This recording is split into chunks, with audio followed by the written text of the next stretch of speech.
त्रिदलं त्रिगुणाकारं त्रिनेत्रं च त्रियायुधं त्रिजन्म पापसंहारम्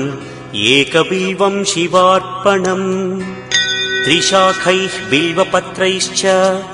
अच्छिद्रैः कोमलैः शुभैः तव पूजां करिष्यामि एकबिल्वं शिवार्पणम् कोटिकन्या महादानं तिलपर्वतकोटयः काञ्चनं शैलदानेन एकबिल्वं शिवार्पणम् काशीक्षेत्रनिवासं च कालभैरवदर्शनम् प्रयागे माधवं दृष्ट्वा एकबिल्वं शिवार्पणम् इन्दुवारे व्रतं स्थित्वा निराहारो महेश्वर नक्तं हौष्यामि देवेश एकबिल्वं शिवार्पणम् रामलिङ्गप्रतिष्ठा च वैवाहिककृतं तथा तटाकादि च सन्तानम्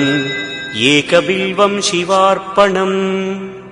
अखण्डबिल्वपत्रं च आयुतं शिवपूजनम् कृतं नाम सहस्रेण एकबिल्वं शिवार्पणम् उमया सह देवेश नन्दिवाहनमेव च भस्मलेपनः सर्वाङ्गम् एकबिल्वं शिवार्पणम् सालग्रामेषु विप्राणां तटाकं दशकूपयोः यज्ञकोटिसहस्रस्य एकबिल्वं शिवार्पणम्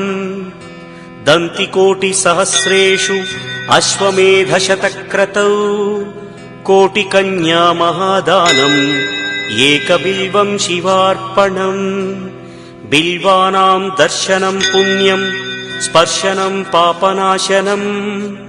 अघोरपापसंहारम्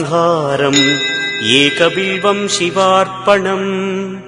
सहस्रवेदपाठेषु ब्रह्मस्थापनमुच्यते अनेकव्रतकोटीनाम् एकबिल्वं शिवार्पणम् अन्नदानसहस्रेषु सहस्रोपनयनं तथा अनेकजन्मपापानि एकबिल्वं शिवार्पणम् बिल्वाष्टकमिदं पुण्यं यः पठेत् शिवसन्निधौ शिवलोकमवाप्नोति एकबिल्वं शिवार्पणम्।